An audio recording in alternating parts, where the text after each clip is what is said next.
दोस्तों, ये कहानी एक ऐसे सोने के शहर के बारे में है जो अमेज़न के घने जंगलों के बीच में है, जिसे ढूंढने के लिए कई लोग गए पर वापस कोई भी नहीं आया। आखिर उनके साथ क्या हुआ? क्या उन्हें वो सोने का शहर मिला?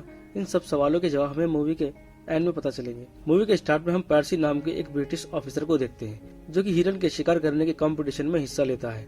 और ये कोई आम मुकाबला नहीं था, बल्कि किसी राजा के आने में ये मुकाबला रखा गया था। पर्सी किसी भी तरह से उस मुकाबले को जीतना चाहता था और वो जीत जाता है। दरअसल पारसी के खानदान में सब लोगों ने किसी न किसी कंपटीशन में मेडल जीता था और पारसी ने भी अभी तक एक भी मेडल नहीं जीता था। इसलिए वो चाहता था कि वो भी मेडल जीते और राजा से उसे इनाम मिले।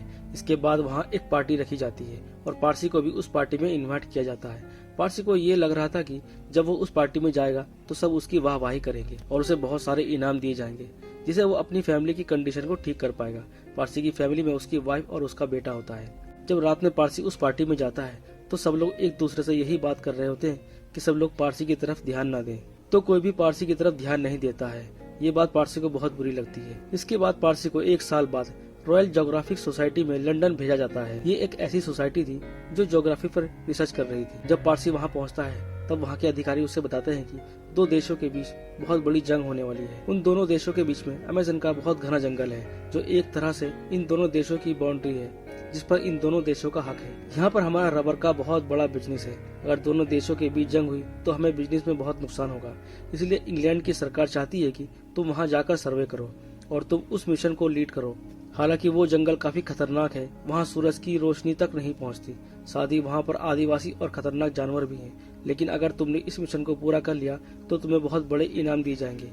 पारसी को अपनी फैमिली की अच्छी जिंदगी के लिए पैसों की बहुत जरूरत थी, इसलिए वो उस मिशन पर जाने का फैसला करता है। वो अपनी वाइफ को और अपने बेटे को छोड़कर अमेज़न के घने जंगल के सफर पर निकल जाता है। जब पारसी एक शिप में जा रहा था तब उसे हेनरी नाम का एक आदमी मिलता है। ये आदमी अमेज़न के जंगल के बारे में सब कुछ जानता था। हेनरी कहता है कि मैं भी तुम्हारे साथ जाना चाहता हूँ और पारसी इस बात के लिए मान जाता है और ये दोनों साथ में अपने सफर पर निकल जाते हैं।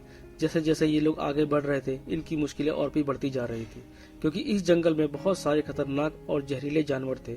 इसके बाद ये दोनों एक कबीले तक पहुंच जाते हैं। उस कबीले का सरदार वहां पर बिजनेस करता था। उसके रबड़ के पेड़ थे और उस कबीले के सरदार ने इन सबको अपना गुलाम बनाया हुआ था। पारसी उस सरदार को यहाँ आने का मकसद बताता है। वो कहता है कि मैं अपना मिशन पूरा करने में तुम्हारी मदद चाहता हूँ, मुझे एक गाइड चाहिए। इसके बाद वो सरदार पारसी को कुछ आदमी, घोड़े, बोट और खाने का कुछ सामान भी दे देता है। अब ये लोग एक नदी को पार करते हैं, पर ये इतना आसान नहीं था। उस नदी में उन्हें एक बोट नजर आती है जिसमें एक मरा हुआ आदमी पड़ा था। जब ये लोग उस बोट को देखते हैं तो उनकी हालत देखकर वो हैरान हो जाते हैं। उस बोट को देखकर ये समझ जाते हैं कि उनका आगे का सफर इतना आसान नहीं होने वाला। जैसे ही वो लोग उस बोट के करीब पहुंचते हैं तभी उन पर आदिवासी हमला कर देते हैं। पारसी के कई सारे आदमी मारे जाते हैं। बड़ी मुश्किल से वो लोग अपनी जान बचाकर आगे बढ़ते हैं। अब रात हो गई थी और ये लोग एक जगह पर रुककर रात गुजारते हैं और यहाँ पर पारसी को उसकी वाइफ का भेजा हुआ लेटर भी मिलता है। इसमें लिखा था कि उसकी वाइफ को दूसरा बेटा हुआ है। लेटर को पढ़कर पारसी सोचता है कि काश वो भी अपने घर पर होता। अगले दिन पारसी का गाइड उसे बताता है कि घने जंगलों के बीच में एक सोने का शहर है और कुछ लोग उस शहर को ढूंढने के लिए यहाँ आए थे, लेकिन वापस कभी भी नहीं आए। कोई नहीं जानता कि उन लोगों के साथ क्या हुआ, क्योंकि वो शहर इतना ज्यादा खूबसूरत है, जो भी वहाँ जाता है वो वहीं पर रह जाता है और वो कभी वापस नहीं आता। लेकिन पारसी को उसकी बातों पर बिल्कुल भी भरोसा नहीं हो रहा था। वो उसकी बातों को सुनकर इग्नोर कर देता है और अपना सफर जारी रखता है। अब इन लोगों के पास खाने पीने का सामान भी खत्म हो रहा था और इनके एक साथी की हालत बहुत खराब हो गई थी और जो बाकी साथी थे वो बचे हुए खाने के लिए लड़ रहे थे। बहुत लंबा सफर तय करने के बाद ये लोग अपनी मंजिल तक पहुंच जाते हैं। पारसी वहां पर पहुंचकर बहुत ज्यादा खुश होता है, क्योंकि इनसे पहले वहां तक कोई भी नहीं पहुंच पाया था। या तो कबीले के लोग उन्हें मार देते थे या फिर वो लोग जानवरों का शिकार हो जाते थे। पारसी वहां पहुंचकर अपना मिशन पूरा करता है और वहां पर वो सर्वे करना शुरू कर देता है। और तभी पारसी को वहां पर मिट्टी के कुछ पुराने जमाने के बर्तन मिलते हैं। साथ ही उसे वहां एक स्टैचू भी दिखाई देता है, जिसे देखकर वो हैरान हो जाता है और वो उस गाइड की बातों पर कहीं न कहीं यकीन करना शुरू कर देता है कि इन घने जंगलों के बीच में सोने का शहर है। इसके बाद पारसी अपने शहर में वापस आ जाता है। पारसी का मिशन पूरा होने की खुशी में वहाँ एक पार्टी ऑर्गेनाइज की जाती है। वहाँ पारसी की मुलाकात एक बायोलॉजिस्ट से होती है। वो पारसी के काम में कुछ ज्यादा ही इंटरेस्ट ले रहा था। पारसी के इस मिशन के बारे में बहुत बड़ी कॉन्फ्रेंस रखी जाती है। उस कॉन्फ्रेंस में बहुत सारे रिपोर्टर और बहुत सारे फेमस लोग थे जो पारसी से मिलने वहाँ आए थे। इसके बाद पारसी उन सभी को अपनी यात्रा के बारे में बताता है और वो उन्हें ये भी बताता है कि उसे वहाँ जाकर पता चला है कि वहाँ पर एक सोने का शहर है और वो एक ऐसा शहर है जो आज से 500 साल पहले गायब हो गया था। अभी सुनकर वहाँ के लोग पारसी पर हंसने लगते हैं और वो पारसी की बातों पर यकीन नहीं करते। वो पारसी की बातों को बेतुकी बताते हैं। इसके बाद पारसी उन्हें एक लेटर पढ़कर सुनाता है जो एक सोल्जर ने लिखा था। उस सोल्जर ने ये लिखा था कि हम एक पुराने खंडर में आ पहुंचे हैं और यहाँ बहुत सारा सोना है और वहाँ पर बहुत सारे मंदिर हैं। और ये लेटर पारसी की वाइफ को एक पुरानी लाइब्रेरी से मिला था और ये लेटर एक सच्चा लेटर होता है। इस लेटर को पढ़कर पारसी ने ये डिसाइड किया था कि अब वो इस सोने के शहर को ढूंढकर ही रहेगा और वो उस खोए हुए शहर को the lost city of Z का नाम देता है। अब इसके बाद से अधिकारी दोबारा से पारसी को अमेज़न का मिशन दे देते हैं, पर इस पर पारसी की वाइफ उससे कहती है कि मैं भी तुम्हारे साथ चलूंगी, मैं इतने साल तुम्हारे बिना कैसे रह सकती हूँ। दोनों में बहस हो जाती है और आखिर में पारसी की वाइफ मान जाती है क्योंकि पारसी उसे समझा देता है कि वहाँ पर बहुत खतरा है। इसके बाद पारसी अमेज़न के जंगल का सफर पर निकल जाता है। इस बार इसके साथ एक बायोलॉजिस्ट भी होता है। दरअसल ये भी उस शहर को ढूंढना चाहता है, लेकिन जल्दी ही ये बायोलॉजिस्ट जंगल के हालातों से बहुत बुरी तरह परेशान हो जाता है। उसे नहीं पता था कि जंगल के हालात इतने ज्यादा खतरनाक होंगे।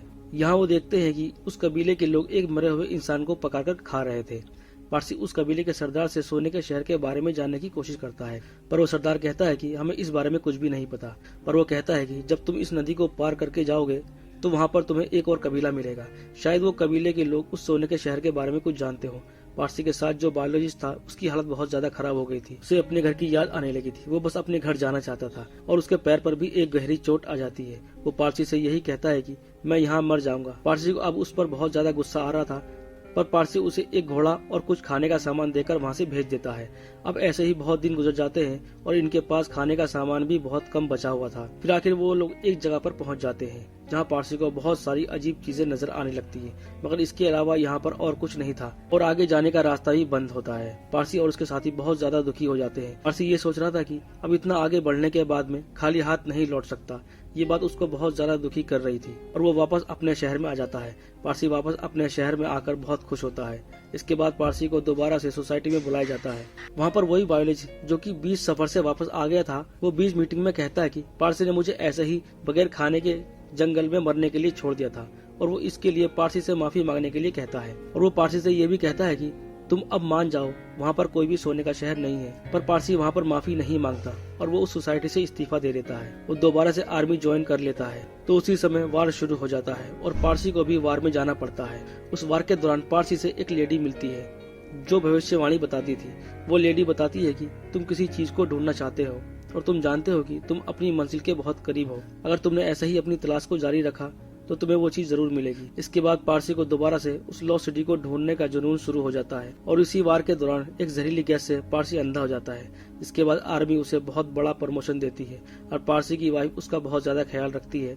इसके बाद पारसी की आंख ठीक हो जाती है। पारसी का बड़ा बेटा जो कि इस बात से हमेशा नाराज रहता था कि पारसी ने कभी भी उसकी फैमिली को ख्याल नहीं रखा और अपने काम की वजह से उन्हें हमेशा अकेला छोड़ दिया करते थे, और अब वो अपने फादर की ऐसी हालत देखकर उनसे माफी मांगता है। इसके बाद उनके बीच सब कुछ ठीक हो जाता है। पारसी आर्मी से रिटायरमेंट लेने के बाद शहर से दूर एक जगह पर रहने लगा था, लेकिन पारसी के दिमाग में आज भी the lost city of Z घूम रही होती है और वो फिर से उसे ढूंढना चाहता है। एक दिन उसके पास फिर से एक सोसाइटी के मेंबर आते हैं और उसे बताते हैं कि नॉर्थ अमेरिका की कंपनी उस सोने के शहर को ढूंढने के लिए निकल चुकी है और हम चाहते हैं कि उस मिशन को तुम फिर से शुरू करो। और अगर वो शहर सच में है तो सबसे पहले हमें उसे ढूंढना चाहिए, क्योंकि उसे सबसे पहले हमारे देश ने एक्सप्लोर किया था। इसलिए पारसी का मिशन एक बार फिर से फंड किया जाता है। इसके बाद पारसी अपने बड़े बेटे के पास जाता है, जहाँ उसे पता चलता है कि उसके बेटे ने ही नॉर्थ अमेरिका की कंपनी को उस सोने के शहर के बारे में बताया था। पारसी अब दोबारा से अपने मिशन पर जाने की तैयारी करता है और पारसी का बड़ा बेटा भी अपने फादर के साथ जाना चाहता था और पारसी का बड़ा बेटा इसके लिए अपनी मदर को भी मना लेता है और वो मान भी जाती है। पारसी जब मिशन पर जा रहा था तो वो जाने से पहले उस सोसाइटी के लीडर को एक कंपास दिखाता है। वो कहता है कि अगर मुझे वो सोने का शहर मिल गया तो ये कंपास मैं आपको पहुंचाऊंगा और कंपास मिलने के बाद आप ये समझ जाना कि मुझे वो सोने का शहर मिल गया है। और अब पारसी अपने बेटे और कुछ लोगों के साथ उस लॉस्ट सिटी ऑफ जेड को ढूंढने के लिए निकल जाता है, जहाँ कई महीनों की तलाश के बाद भी उन्हें वो शहर नहीं मिलता। कई बार उन पर कबीले वाले हमला भी करते हैं और इसी तरह से इनको 3 साल बीत जाते हैं। इसी दौरान एक कबीले के लोग पारसी और उसके बेटे को घेर लेते हैं और कबीले के लोग उन्हें पकड़कर अपने सरदार के पास ले जाते हैं। वहाँ पर पारसी उस कबीले के लीडर को अपने बारे में सब कुछ बताता है। जब रात होती है तो वो कबीले उन दोनों को एक जगह पर ले जाते हैं और वहाँ पर वो उन्हें कुछ पिलाते हैं। उस ड्रिंक को पीने के बाद दोनों को ऐसा लग रहा था कि वो दोनों मर जाएंगे, लेकिन पारसी बहुत सुकून में था। वो अपने बेटे से कहता है कि यहाँ तक पहुँचना भी बड़ी बात है। इसके बाद कबीले के लोग उन दोनों को बेहोश करके कहीं पर ले जाते हैं। अब पारसी और उसके बेटे को गायब हुए काफी साल गुजर चुके थे। दूसरी तरफ हम पारसी की वाइफ को देखते हैं जो बहुत ज्यादा परेशान थी। वो उस सोसाइटी के ऑनर के पास जाती है जिन्होंने पारसी और उसके बेटे को वहां पर भेजा था। पारसी की वाइफ लीडर से कहती है कि वो उन दोनों को ढूंढने की तलाश जारी रखे, क्योंकि पारसी और मेरा बेटा अभी भी जिंदा है और मुझे ऐसा लग रहा है कि वो कबीले के लोगों के साथ रह रहे हैं। पारसी की वाइफ उन्हें वही कंपास दिखाती है जो पारसी ने भेजी थी, जो मिशन पर जाने से पहले खुद पारसी ने उस लीडर को दिखाई थी और कहा था कि ये कंपास मैं आपको जब वापस भेजूंगा जब मुझे वो लॉस्ट सिटी ऑफ जेड मिल जाएगी। वो कंपास देखकर वो दोबारा से पारसी को ढूंढने की तलाश जारी करते हैं, पर पारसी और उनके बेटे का कुछ भी पता नहीं चलता। ये बात एक रहस्य बनकर रह गई थी और इसी रहस्य के साथ ये मूवी यहीं पर खत्म हो जाती है। दोस्तों, अगर आपको मूवी एक्सप्लेनेशन पसंद आया है तो वीडियो को लाइक करना और चैनल को जरूर सब्सक्राइब करना।